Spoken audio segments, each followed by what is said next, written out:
Կրեմլում կայացած բանակցություններից հետո Վլադիմիր Պուտինը եւ Սի Ցինփինը ստորագրել են Ռուսաստանի եւ Չինաստանի ռազմավարական գործընկերության հետագա խորացման վերաբերյալ համատեղ հայտարարությունը։ Ընդհանուր առմամբ բանակցությունների ավարտին Ռուսաստանի եւ Չինաստանի ներկայացուցիչները 26 միջկառավարական եւ միջգերատեսչական փաստաթուղթ են ստորագրել։ Ռուսաստանի նախագահը հայտարարել է, որ Մոսկվան եւ Պեկինը հետեւողականորեն հանդես են գալիս մեծ հաղթանակի մասին պատմական ճշմարտության պահպանման օգտին, որպես մարդկության համար ընդհանուր արժեք միասին դիմակայում են պատմության կեղծման եւ նացիզմի ու միլիտարիզմի վերականգնման փորձերին։ Պուտինի գնահատմամբ ռուս-չինական հարաբերությունները հասել են պատմության մեջ ամենաբարձր մակարդակին։ Սի Ցինփինն էլ նշել է, որ Մոսկվան եւ Պեկինը պետք է ամրապնդեն քաղաքական փոխվստահությունը եւ ակտիվացնեն ռազմավարական փոխգործակցությունը։ Նրա խոսքով միջազգային անհանգիստ իրավիճակը չի ազդում Ռուսաստանի եւ Չինաստանի հարաբերությունների վրա։ Մենք պարոն նախագահի հետ հանգամանալից բարեկամական շատ արդյունավետ բանակցություններ ենք վարել եւ մի շարք նոր կարևոր պայմանավորվածությունների ենք հասել, ասել է Չինաստանի նախագահը, հավելելով Ռուսաստանն այն երկիրն է, ուր ամենաշատն է այցելել Չինաստանի նախագահի պաշտոնում։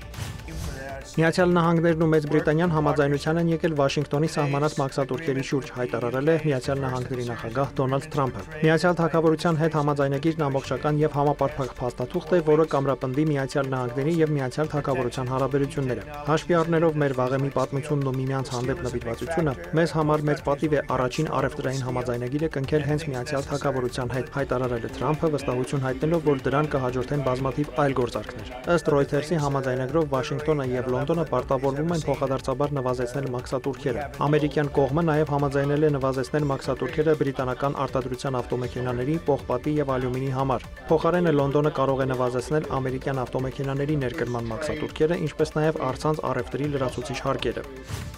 Ուկրաինայի Գերագույն Ռադան վավերացրել է Միացյալ Նահանգների հետ օգտակար հանածոների մասին համաձայնագիրը։ Կողմը քվեարկել 338 պատգամավոր, 9 պատգամավոր քվեարկությանը չի մասնակցել։ Ավելի վաղ փաստաթուղթը հաստատել էին խորհրդարանի հանձնաժողովները եւ կառավարությունը։ Օգտակար հանածոների համատեղարությունը հանման եւ Ուկրաինայի վերականգնման համար ներդրումային հիմնադրամ ստեղծելու մասին պայմանագիրը ստորագրվել է ապրիլի 30-ին։ Իրանի արտգործնախարար Աբբաս Արաղչին ժամանել է Հնդկաստան, որտեղ մասնակցել է երկու երկրի տնտեսական համագործակցության հարցերով հանձնաժողովի նիստին, հանդիպել հնդիկ գործընկեր Սուբրամանյամ Ջայշանկարի հետ։ Նախարարների ներկայությամբ ստորագրվել են փաստաթղթեր։ Արաղչին հանդիպել է նաև Հնդկաստանի նախագահի եւ ազգային անվտանգության խորհրդի քարտուղարի հետ։ Իրանի արտգործնախարարը նշել է, որ քննարկվել են տարածաշրջանային հարցեր, այդ թվում Հնդկաստանի եւ Պակիստանի միջև լարվածության աճը։ Հնդկաստանի արտգործնախարարը շեշտել է, որ Պակիստանի տարածքին հասցված հարվածները եղել են թիրախային եւ Հնդկաստանը չի ցանկանում հետագա սրացում։ Օրեր առաջ Աբբաս Արաղչին պաշտոնական այց էր կատարել նաև Իսլամաբադ, որտեղ եւս քննարկել էր Պակիստան-Հնդկաստան հարաբերությունների լիցքաթափման հնարավորությունները։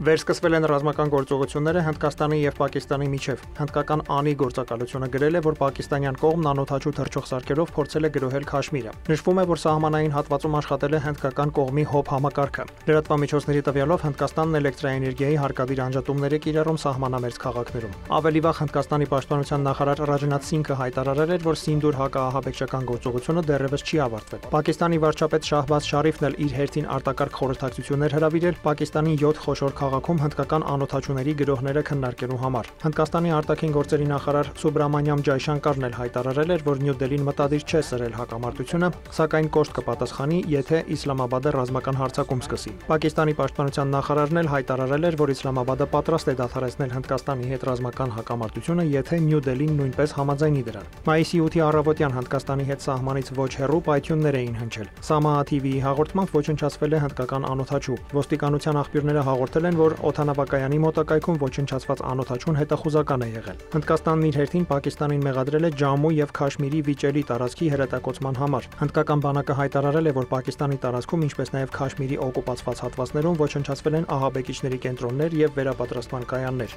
Ավելի վաղ Պակիստանը հայտարարել էր, որ Հնդկաստանի հարվածների հետևանքով խաղաղ բնակչության զոհերի թիվը հասել է 31-ի։ Ֆրանսիայի նախագահ Էմանուել Մակրոնը Սիրիայի նախագահ Ահմեդ Ալ-Շարայի հետ Ելիսեյան պալատում հանդիպմանը հայտարարել է, որ ձգտելու է Սիրիայի դեմ Եվրամիության պատժամիջոցների աստիճանական չեղարկման, եթե Դամասկոսը հավատարիմ մնա ներկայիս ուղեգծին։ Մակրոնը խոստացել է նաև քայլեր ձեռնարկել, որ Միացյալ Նահանգները եւս այդ հարցում հետևի Եվրամիության օրինակին։ Հանդիպման ավարտին կայացած մամուլի ասուլիսի ժամանակ Ֆրանսիայի ղեկավարը Սիրիայի նախագահին կոչ է արել ապահովել բոլոր սիրիացիների պաշտպանությունն առանց բացառության, անկախ նրանց ծագումից, կրոնից, դավանանքից եւ քաղաքական հայացքներից։ Մակրոնը նաեւ հայտարարել է վերջերս դրուզների եւ ալևիների նկատմամբ տեղի ունեցած բռնության մեղավորների նկատմամբ Եվրամիության պատժամիջոցներ սահմանելու անհրաժեշտության մասին։ Սիրիայի նկատմամբ Բրյուսելի քաղաքականության փոփոխությունը սկսվել է 2024 թվականի դեկտեմբերին Բաշար Ալ-Ասադի իշխանության տապալումից հետո։ Հունվարին Եվրամիությունը համաձայնել էր վերացնել պատժամիջոցները Սիրիայի տնտեսության մի քանի առանցքային ոլորտի նկատմամբ։ Սկսվել է Ռուսաստանի նախագահ Վլադիմիր Պուտինի որոշմամբ հայրենական մեծ պատերազմում հաղթանակի 80-ամյակի պատվին հայտարարված հրադադարը։ Ըստ Կրեմլի այն կգործի մայիսի 8-ի կեսգիշերից մինչև մայիսի 11-ի կեսգիշերը ընդհանուր 72 ժամով։ Պուտինը հրադադարի մասին հայտարարել է ապրիլի վերջին, մայիսի 3-ին Ուկրաինայի նախագահ Վոլոդիմիր Զելենսկին հրապարակայնորեն մերժել է այդ առաջարկը։ Նախորդային հերթական տեսաուղերձի ընթացքում նա վերահաստատել է 30-օրյա հրադադար սահմանելու Կիևի առաջարկը։ Զելենսկին միաժամանակ նշել է, որ Մոսկվան այդ առաջարկին դեռևս բացի նոր հարձակումներից այլ կերպ չի պատասխանել։ Ուկրաինայի արտաքին գործերի նախարարն անդրադարձել է Կրեմլի հայտարարությանը, նշելով, թե դա ընդամենը ֆարս է։ Դավիթ Մուրադյան, լուրեր։